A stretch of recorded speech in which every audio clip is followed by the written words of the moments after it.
Hello, పేరు doctor ఓబ్లిసు, చిన్నపిల్లల వైద్య నిపుణులు, అశ్విని హాస్పిటల్, ఎల్లారెడ్డిపేట్, రాజన్న సిరిసిల్ల జిల్లా.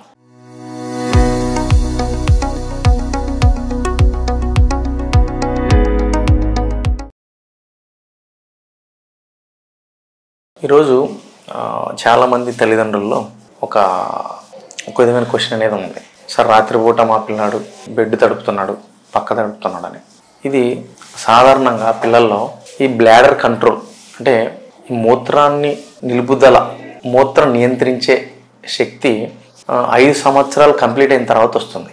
5 సంవత్సరాలు 6 సంవత్సరాల లో పిల్లలు ఈ మూత్రాన్ని నియంత్రించగలిగిన శక్తి అనేది వాళ్ళకు అభివృద్ధి చెందదు. 6 సంవత్సరాలు దాటిన తర్వాత ఆ మూత్రాన్ని నియంత్రించుకునే శక్తి అనేది వస్తుంది.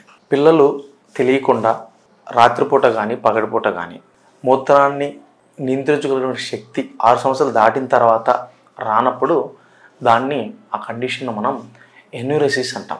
చాలామంది ఎన్యూరెసిస్ వస్తే, సార్ దీనికి చిన్న ట్యాబ్లెట్ ఇవ్వండి, తగ్గిపోతుంది కదా, ఇది పెద్ద అంత ప్రమాదకరం కాదు కదా అని చాలామంది అడుగుతున్నారు. కానీ అట్లా కాదు. ఈ ఎన్యూరెసిస్ గల కారణాలు చాలా ఉన్నాయి.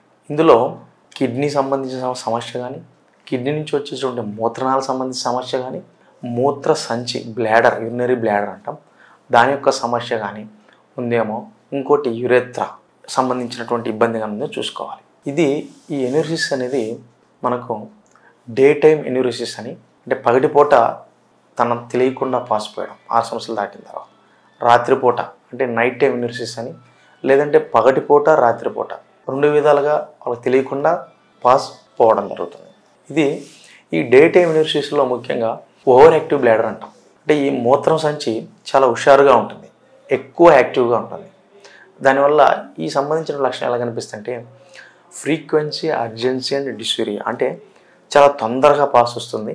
పాస్ పోయే తెలికినే ప్యాంట్లో కానీ డ్రైయర్లో కానీ పోవడం జరుగుతుంది. కొద్దిగా పాస్ పోస్తారు, మళ్ళీ కొంతసేపు అయిన తర్వాత మళ్ళీ ఇట్లా రావడం జరుగుతుంది. ఈ విధంగా జరుగుతుంది. అది ఒకటి. ఇంకోటి, ఈ కిడ్నీ సంబంధించినటువంటి కొన్ని సమస్యలు జువెనైల్ నెఫ్రానోపథమసిస్ అంటాం. ఇది జన్యు సంబంధించిన సమస్య. వీళ్ళల్లో ఈ కిడ్నీ యొక్క ఫంక్షన్ అనేది తగ్గిపోతుంది. వీళ్ళల్లో ఎక్కువ వాటర్ తాగుతారు, పాస్ అనేది డే టైం పోస్తారు, రాత్రి టైం పోస్తారు. వీళ్ళకు మనం కిడ్నీ స్కాన్ చేయాల్సి ఉంటుంది. ప్లస్ కిడ్నీ యొక్క ఫంక్షన్ తెలిపేటువంటి పరీక్ష, యూరియా క్రియేటిన్ లెవెల్స్ పెరిగితే ఆ టెస్ట్ కూడా చేయాల్సి ఉంటుంది.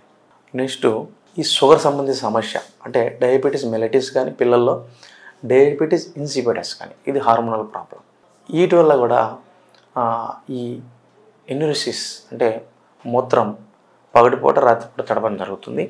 వీళ్ళల్లో డయాబెటీస్, షుగర్ వ్యాధి ఉన్న వాళ్ళు అయితే బరువు కోల్పోవడం, ఎక్కువ తింటారు కానీ బరువు కోల్పోతారు, ప్లస్ ఎక్కువసార్లు పాస్ పోయడం జరుగుతుంది.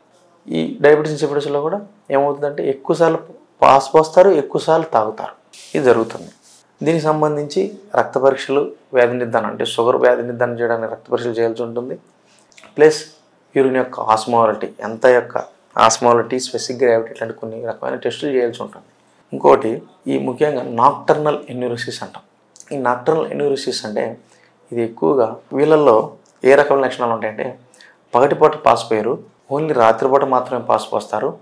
కానీ గాఢ నిద్రలో ఉన్నప్పుడు పాస్ పోస్తారు. కానీ కొంతమందిలో పగటిపూట నిద్రలో ఉండి పాస్ పోస్తారు, కానీ అది నాక్టర్నల్ ఎన్యూరిసిస్ కింద కన్సిడర్ చేయాల్సి ఉంటుంది. వీళ్ళు కిడ్నీ సంబంధించినటువంటి పరీక్షలు కానీ, అల్ట్రాసౌండ్, కిడ్నీ సంబంధించిన పరీక్షలు అన్నీ నార్మల్గా ఉంటాయి. వారంలో కనీసం 5 సార్లు వీళ్ళు పక్క బెడ్ తడపడం జరుగుతుంది. వీళ్ళకు మనం ఏ రకమైనటువంటి ట్రీట్మెంట్ ఇవ్వాల్సి ఉంటుందంటే, ముందు ఎటువంటి మందులు లేకుండా వీళ్ళకు కొన్ని బిహేవియరల్ ప్రవర్తనలో కొన్ని మార్పులు చేయాల్సి ఉంటుంది. కొన్ని ఎక్కువగా ఈ కూల్ డ్రింక్స్, టీ, కాఫీ ఇట్లాంటివి ఇవ్వకూడదు. ఈ వాటర్ కూడా ఎక్కువగా నైట్ టైం 7 లోపు తాగాలి, 7 తర్వాత తాగకూడదు. వీళ్ళకి టాయిలెట్ ట్రైనింగ్ కూడా చేయించాల్సి ఉంటుంది. ఇంకోటి, ఈ కాన్స్టిపేషన్ అంటే మలబద్ధకం సమస్యను కూడా మనం నియంత్రించాల్సి ఉంటుంది. ఇంకోటి, బెడ్ అలార్మింగ్ అనేవి కూడా చేస్తాం. ఏం లేదో ఒక అలార్మింగ్స్ అన్ని సెట్ చేస్తాం. పాస్ వచ్చే ముందు ఆ సెన్సార్స్ ద్వారా యాక్టివేట్ అయ్యి అది అలారం వస్తుంది, ఆ టైంలో లేచి పాస్ పడుతుంది. ఇది ఏదైనా ట్రైనింగ్ చేయాల్సి ఉంటుంది. వీటికి కూడా మనం మార్పు రాకపోతే అప్పుడు మనం మందులు వాడాల్సి ఉంటుంది. ఆ మందులు 3 months కోర్స్ తీసుకోవాల్సి ఉంటుంది. అది ఎంతవరకు రెస్పాన్స్ వస్తుంది, కొంతమంది 2 వాడాల్సి వస్తుంది. ఇంకోటి, ఈ మూత్రనాళం అనేది మూత్ర సంచిలో అది క్లోజ్ అవ్వడం కాకుండా కొద్ది కింది భాగంలో ఓపెన్ అయితే దాన్ని ఎక్టోపిక్ యూరెటర్ ఉంటుంది. అటువంటి సమస్య ఉన్నా కూడా ఇటువంటి సమస్య రావచ్చు. మూత్రం అనేది కంటిన్యూస్ కొద్దిగా వస్తూ ఉంటుంది. ఇంకోటి పోస్టీరియర్ యూరెథ్రల్ వాల్వ్ అంటాం. ఆ సంబంధించిన సమస్య ఉన్నా కూడా ఈ మూత్రం అనేది ఎక్కువసార్లు పోవడం జరుగుతుంది. వీటిని కొంత నియంత్రించడానికి కొన్ని మార్పులు చేర్చుకోవాల్సి ఉంటుంది తిండిలో కానీ, ప్లస్ వీటికి కూడా కంట్రోల్ అవ్వకపోతే మందులు వాడాల్సి ఉంటుంది. కాన్స్టిపేషన్ అనేది చాలా ముఖ్యం. కాన్స్టిపేషన్ వలన మనకు ఓవర్ యాక్టివ్ బ్లాడర్, యూరిజనిక్ బ్లాడర్ అనేది ఎక్కువ అవుతాయి వీటి వల్ల. ఆ కాన్స్టిపేషన్ లేకుండా నియంత్రించాల్సి ఉంటుంది. న్యూరోజెనిక్ బ్లాడర్ అంటే కంటిన్యూస్గా మూత్రం అనేది పోతూ ఉంటుంది. అది పిల్లవాడి యొక్క నియంత్రణలో ఉండదు. Tea, coffee, carbonated cool drinks plus మలబద్ధకు సంబంధించిన నివారణ చర్యలు తీసుకోవాల్సి ఉంటుంది. దీనికోసం ఎక్కువగా పీచు పదార్థం ఉన్న ఆహార పదార్థాలు తినాలి. పండ్లు, ఆకుకూరలు, కూరగాయలు ఎక్కువ వాటర్ తాగాల్సి ఉంటుంది.